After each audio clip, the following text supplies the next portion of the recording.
السلام علیکم. حلقہ 11 کی ایک اور محفل میں خوش آمدید. اللہ تعالیٰ جس مرد مجاہد سے کام لے گا اس کی کیا صفات ہونی چاہیے, کیا کردار ہوتا ہے, کیا جرأت افکار اس میں ہوتی ہے, اس کی تمام تعریف بھی اللہ تعالیٰ نے قرآن پاک میں بیان فرمائی ہے. ہمارے بچے اکثر ہم سے یہ سوال کرتے ہیں کہ ہم پریکٹیکل کام کب کریں گے. یعنی پریکٹیکل کام سے مراد شاید بچوں کی یہ ہے کہ انسان سیاست میں کب آئے گا, انسان سڑک پر جلوس کب نکالے گا, یا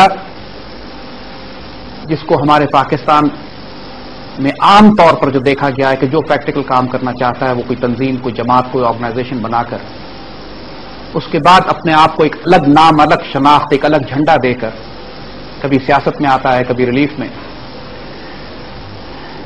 ہم اپنے بچوں سے اور خاص طور پہ آج کی اس محفل میں خاص طور پر اس حوالے سے بات کریں گے کہ اللہ تعالیٰ نے اس شخص کی تربیت کے معیار کیا بتائے ہیں کہ جو اللہ کے دین کا کوئی کام کرنا چاہتا ہے. میرے بچوں, اس محفل میں خوش آمدید. ہر ایک کی یہ خواہش ہے کہ اللہ تعالیٰ کے دین کا کام کرے. بڑی اچھی اچھی نیت کے لوگ بہت سنسیئرلی, جذبے کے ساتھ کام کرنا چاہتے ہیں. لیکن یہی بات ہم کو بھی اپنے معاشرے میں نظر آتی ہے, مسلمان ملت میں یہ بات نظر آتی ہے کہ وہ جماعتیں جو اچھا کام کرنا بھی چاہتی ہیں ان کے افراد میں ہم کو وہ جرأت کردار نظر نہیں آتی, وہ فہم, حکمت, فراست نظر نہیں آتی, وہ بندہ مومن کی وہ صفات نظر نہیں آتی کہ جن صفات کی بنیاد پر وہ جماعت قائم ہوتی ہے جو رہبان باللیل فرسان بالنہار ہونی, رات کو لگے تو راہب ہے, دن کو دیکھنے میں لگے گھوڑ سوار ہے, جن سے اللہ تعالیٰ تقدیریں تبدیل کرنے کا کام لیتا ہے. میرے بچوں, اللہ تعالیٰ نے قرآن پاک میں 2 حیرت انگیز صورتیں نازل فرمائی ہیں اور ان صورتوں میں پورا ٹریننگ پروگرام ہے اس فرد کے لیے کہ جو اللہ تعالیٰ کے دین کو غالب اور قائم کرنے کے لیے اذان دینا چاہتا ہے, جدوجہد کرنا چاہتا ہے, اپنے آپ کو قربان کرنا چاہتا ہے. اس کے لیے اللہ نے ٹریننگ پروگرام بنایا. اور آج انشاءاللہ اللہ کے حکم سے ہم انہی دونوں صورتوں کو آج قرآن پاک کے حوالے سے ان 2 صورتوں پہ بات کریں گے. آج اس ایک صورت پہ انشاءاللہ, اور آگے اللہ نے اجازت دی تو آئندہ سورہ مزمل, سورہ مدثر. سورہ مزمل ایک فرد کی تربیت کا سلیبس ہے, ٹیکسٹ بک ہے. وہ شخص جو اللہ کے دین کو غالب و نافذ اور قائم کرنا چاہتا ہے, وہی چاہتا ہے کہ وہ اللہ سے اس کا تعلق, اللہ کے رسول صلی اللہ علیہ وسلم سے اس کی روحانی نسبت اور تعلق قائم ہو. اس کے لیے سورہ مزمل ہے, اس کی پہلی 11 آیات. اور جو شخص یہ چاہتا ہے کہ اللہ کے دین کو, جو مزمل کی تربیت سے گزر جاتا ہے, پھر اللہ تعالیٰ یہ فیصلے کرتا ہے کہ میں نے اس سے مدثر کا کام کرانا ہے یا نہیں. سورہ مدثر اٹھ کے اذان دینے والی ہے. اٹھو اور اذان دو, اٹھو نصیحت کرو. جو نعرہ تکبیر بلند کرنے کا حکم ہے وہ مدثر میں ہے. اور قرآن پاک میں ترتیب بھی دیکھیے, پہلے مزمل ہے, پھر مدثر ہے. پہلے ٹریننگ ہے, پھر بیٹل فیلڈ ہے. پہلے تربیت ہے, اس کے بعد میدان جنگ ہے. ہماری بدنصیبی کیا ہوئی امت کی کہ ہم نے اپنے بچے بغیر تربیت, بغیر مزمل کے مدثر کی ڈیوٹی لگا دی.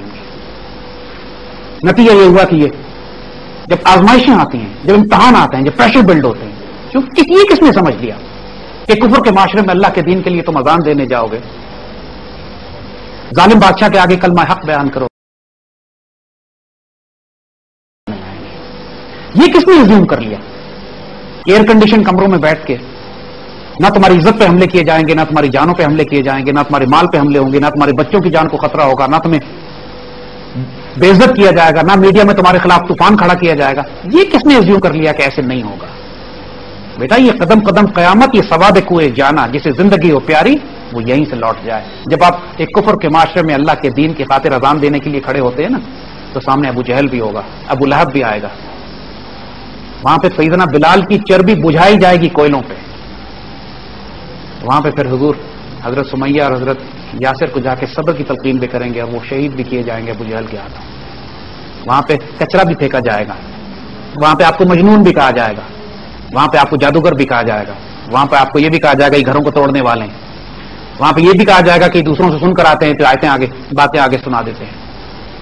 وہاں پر آپ کو اپنے گھروں سے بھی نکالا جائے گا، ہجرت بھی کرنی پڑے گی، وہاں پر بدر بھی آئے گی، وہاں پر احد بھی ہوگی، وہاں خندق بھی ہوگی، اور جو اللہ اجازت دے تو انشاءاللہ فتح مکہ بھی ہوگی.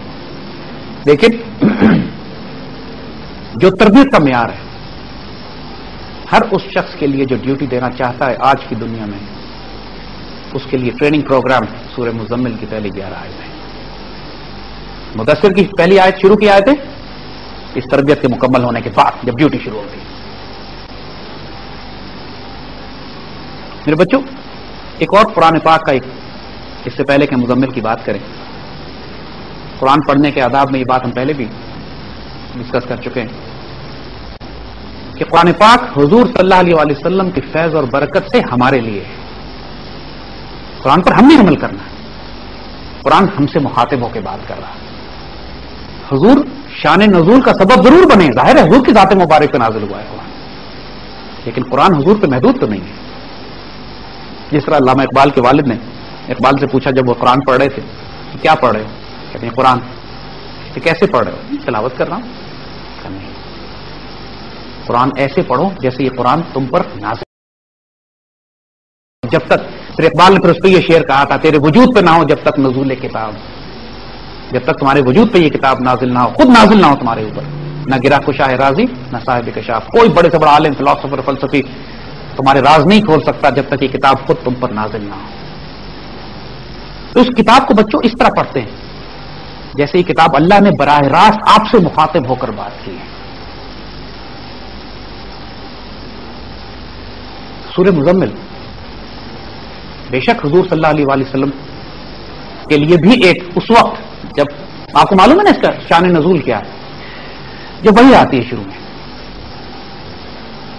جب فرشتہ تشریف لاتے ہیں، اقرأ بسم ربک الذی خلق، وہ خوبصورت واقعہ اس کا بیک گراؤنڈ بنتا ہے. حضور تشریف لاتے ہیں، جب پہلی دفعہ وہی نازل ہوتی ہے تو حضور کانپ رہے ہوتے ہیں. ایک آپ کے اوپر ایک کیفیت طاری ہوتی ہے، خوف کی بھی، حیرانی کی بھی. بی بی خدیجہ طاہرہ کے پاس پہنچتے ہیں اور آپ اس وقت سردی سے شور کر رہے ہوتے ہیں، کانپ رہے ہوتے ہیں. آپ فرماتے ہیں زملونی، مجھے چادر اڑا دو.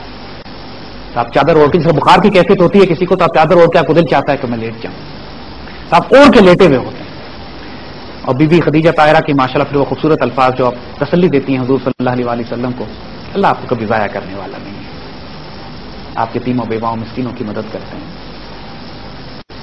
آپ سچ بولنے والے ہیں، آپ رشتہ داروں سے تعلق قائم کریں. وہ خصوصیات جو کہ ایک بندہ مومن کی صفات ہوتی ہیں. آپ محبت اور پیار تقسیم کرنے والے، اللہ کیوں ضائع کرے گا آپ کو؟ یعنی اس کی وہ بیوی ایسی ایک ماشاءاللہ ان کی رازدار دوست، ایک سول میٹ، ایک محبت اور پیار کرنے والا تعلق، عمر میں 15 سال بڑی اور محبت اور تعلق ایسا جیسے بہترین دوستوں کا. یعنی پھر یہی صدیق سیدہ خدیجہ طاہرہ جن کو آخری ظاہری طور پہ اپنی حیات مبارک کے آخری سالوں تک حضور ان کو یاد فرماتے. تو ایک دن بی بی عائشہ صدیقہ نے کہہ بھی دیا کہ یا سیدی یا رسول اللہ، آپ بی بی خدیجہ کو اتنا یاد فرماتے ہیں، اللہ نے آپ کو ان سے بہتر ازواج عطا فرما دی. حضور سیدی اداس سے ہو گئے، فرمایا نہیں، اللہ کی قسم آپ لوگ ان سے بہتر نہیں ہیں. طاہرہ کا مقام ماشاءاللہ. اور حضور آیا نبوت کے 10ویں سال، اور یہی وہ سال تھا کہ جب حضرت ابو طالب حضور کے چچا کا بھی انتقال ہوا تھا. شیب ابی طالب کے بعد وہ گھاٹی میں 3 سال کے لیے بند کر دیا گیا تھا. تو اس کے بعد جب انتقال فرمایا تو اس کو غم کا سال کہا گیا، اس لیے کہ اتنے بڑے بڑے دو پہاڑ غم کے ٹوٹے. ایک سیدہ خدیجہ کا انتقال ہوا، اور ابو طالب حضور کی 2 پناہ گاہیں تھیں جن کے پاس حضور ماشاءاللہ جو حضور کو پروٹیکٹ کیے ہوئے تھی، حفاظت کیے ہوئی تھی، چچا بھی اور بیوی بھی. ان سیدہ طاہرہ نے حضور کو چادر عطا فرما دی، آپ چادر اوڑھ کے لیٹے ہوئے تھے. اور اس کیفیت میں اللہ تعالیٰ نے یہ سورہ مزمل کی شروع کی آیتیں نازل فرمائی. اور یہ آئندہ آنے والے قیامت تک کے لیے ہر وہ مسلمان جو حضور صلی اللہ علیہ وآلہ وسلم کی سنت پر حضور کے دین کو غالب اور قائم کرنے کے لیے وہ ڈیوٹی کرے گا جو کہ رسالت کی ڈیوٹی دی گئی ہے. نبی تو اب کوئی نہیں آئے گا، لیکن ڈیوٹی رسالت کی جو ہے حضور کے پیغام کو پھیلانے کی ڈیوٹی جو خطبہ حجۃ الوداع پہ حضور نے فرما دیا تھا تمام مسلمانوں کو، جو موجود ہے تم میں سے یہاں ان تک پہنچا دے جو موجود نہیں ہے. یہ ذمہ داری اب ہر مسلمان کی ہے کہ ہر دور میں اذان دے حضور صلی اللہ علیہ وسلم کی سنت مبارکہ پہ قرآن کی روشنی، قرآن کو زندہ کرنے کے لیے، قرآن کی تجدید کرنے کے لیے، قرآن کو ریوائو کرنے کے لیے. قرآن پہ بھی کا غم بھول جاتے ہیں لوگ. تو جو شخص اللہ تعالیٰ کے اس حکم کو، اس قرآن کو لے کر اٹھے گا، اس کے لیے سورہ مزمل کی 11 آیتیں اس کی ٹیکسٹ بک بھی ہے. آئیں طرف دیکھتے ہیں کہ سورہ مزمل میں اللہ تعالیٰ، اب حضور کے حوالے سے تو یہ بات آئی یا ایھا المزمل. اب ترجمہ، اور ایک بات آپ کو اور بھی بتائی تھی بچوں کے، قرآن پاک اپنے ظاہر پہ بھی اپلائی ہوتا ہے اور انسان کے باطن پہ بھی. جب کہا گیا کہ فصل لربک وانحر، ایک ترجمہ تو بالکل ٹھیک ہے اس کا کہ اللہ کے لیے نماز پڑھو اور قربانی کرو، گائے بھی قربان کرو، بکرے بھی قربان کرو، صدقات کرو. اور ایک ترجمہ اس کا یہ بھی ہے کہ اپنے رب کا ذکر اپنے اندر کرتے رہو اور خواہشات نفس کی قربانی کرو. خواہشات نفس کو بھی تو قربان کرنا ہوتا ہے. ان شانیہ کا ہول ابتر، تمہارا دشمن جو ہے وہ ناکام ہو جائے گا. اب دشمن آگے ابو جہل بھی ہے، آج کے دور میں امریکہ اور کفار اور دجال کا نظام بھی ہے. لیکن ایک بندہ مومن کے لیے سب سے بڑا دشمن اس کے اندر شیطان ہوتا ہے، اس کا اپنا نفس ہوتا ہے، نفس امارہ جو اس کو برائی کی طرف اکساتا ہے. تو ان شانیہ کا ہول ابتر کا انفس اور آفاق دونوں جگہ ترجمہ کیا جا سکتا ہے. انفس میں ترجمہ اس کا یہ ہوگا کہ تمہارا دشمن شیطان جو تمہیں ورگلاتا ہے، گمراہ کرتا ہے، تمہارا نفس جو تمہیں برائی کی طرف اکساتا ہے، اللہ اس کو بھی رسوا کرے گا، اس کو بھی ناکام کرے گا جب تم اپنے خواہشات نفس کی قربانی کرو گے. اور آفاق میں اس کی ٹرانسلیشن یہ ہے کہ جب تم اللہ کی راہ، تمہارا جو تربیت و تزکیہ ہوگا انشاءاللہ، تمہیں جو اللہ کے قریب ایک تعلق حاصل ہوگا، انشاءاللہ اللہ تمہاری حفاظت فرمائے گا، تمہارے سارے ظاہری دشمن بھی ناکام ہو جائیں گے. آج کے دور میں جب ہم سورہ مزمل کی بات کرتے ہیں تو ہم نے ظاہری چادر تو نہیں اوڑی ہوئی، لیکن آج کے دور کا انسان بھی گھیرا گیا ہے، اوڑا ہوا ہے اس کو پورے زمانے نے، پورے معاشرے نے. اس کا ترجمہ کیا کیا جائے گا؟ یا ایھا المزمل، اے وہ شخص جو اپنی خواہشات نفس میں لپٹا ہوا ہے.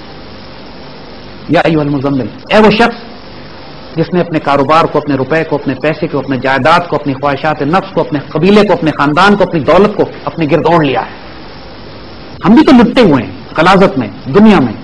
الہاکم التکاثر حتی زرتم المقابر، غفلت میں رکھا ہے تم کو کثرت کی ہوس نے، حتیٰ کہ تم قبروں میں جا پہنچے. ان چیزوں میں بھی تو گھیرا ہوا ہے انسان کو.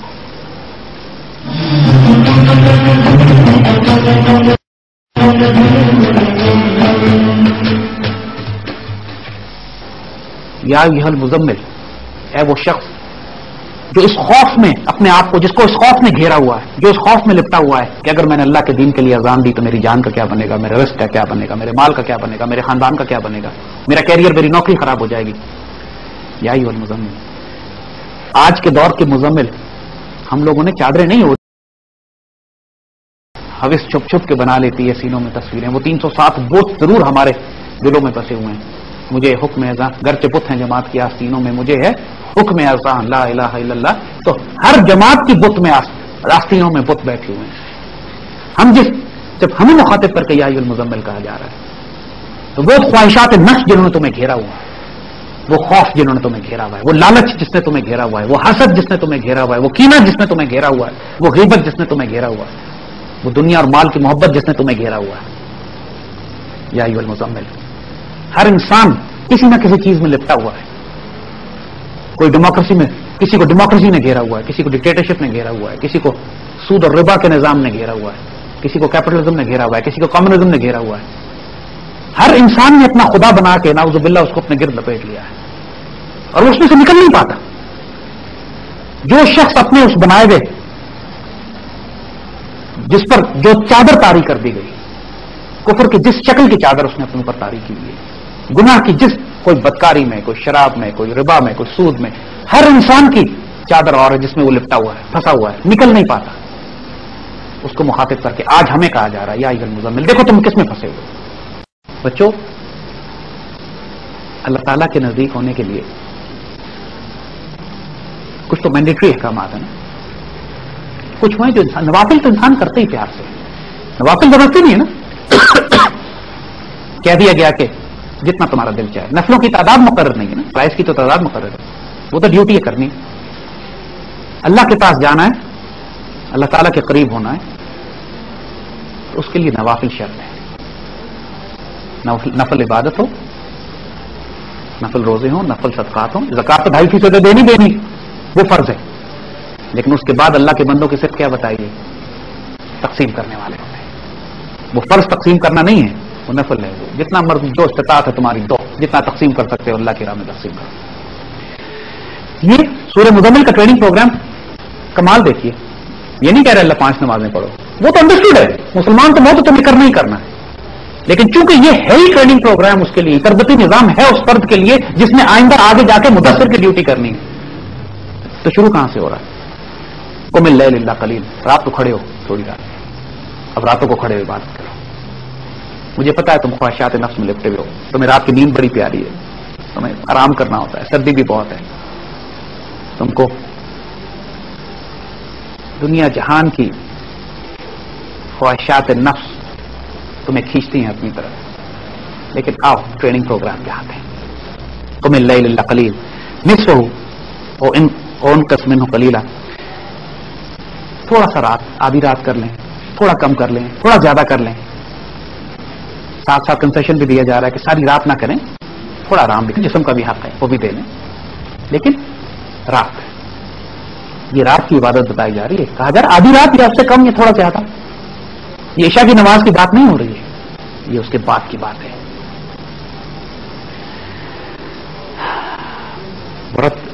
ورتل القرآن ترتیلا, اور دیکھیے اب اس میں اللہ تعالیٰ سے باتیں کیجیے قرآن کی زبان میں. ورتل القرآن ترتیلا, قرآن کو ترتیل سے پڑھیں, قرآن پڑھیے, تلاوت کیجیے قرآن کی. قرآن تلاوت کا کیا مطلب ہے؟ آئیں اللہ سے باتیں کریں اپنی رات کی تاریکی میں. دیکھو بچوں, دنیا میں جو عبادت آپ کرتے ہو, سرن کرو, اعلانین کرو, چھپ کے کرو, دکھا کے کرو. فرض نمازوں کے بارے میں تو حکم ہے کہ دکھا کے کرو, ٹھیک ہے, مسجد جانے کا حکم ہے نا, اذان دی جاتی ہے, آپ جاتے, روزے رکھے جاتے. فرض نمازوں میں تو کوئی شرمندگی نہیں ہے, کھل کے کرنی ہے. نوافل کے بارے میں اللہ کے بندے کہتے ہیں جتنی خفیہ اتنی بہتر. یہ آپ کو اور اللہ کا معاملہ ہے. خاص طور پہ تہجد کی نماز کے بارے میں تو ہے ہی خاص, رات کی تو ہے ہی پرائیویسی آپ کی اور اللہ کی, اس کو تو